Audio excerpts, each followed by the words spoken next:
Alors tout d'abord, l'intermodalité, c'est le fait de recourir à plusieurs modes pour un transport de marchandises. Chez Interface Transport, cet axe s'est structuré il y a un peu plus d'une dizaine d'années. Nous travaillons sur des projets de recherche, également sur des études techniques, et ce qui nous a permis de consolider ce cœur d'expertise.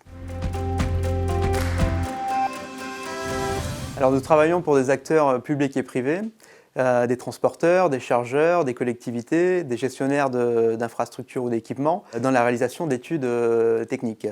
Des études de faisabilité, notamment pour apprécier l'opportunité d'inclure un maillon fluvial ou ferroviaire dans une chaîne de transport. Également des études d'opportunité pour identifier des clients potentiels vis-à-vis d'une infrastructure ou d'un équipement. Donc en résumé, nous travaillons sur des filières classiques de type BTP, céréales ou conteneurs, mais également dans l'analyse de nouvelles opportunités en lien avec la desserte des agglomérations.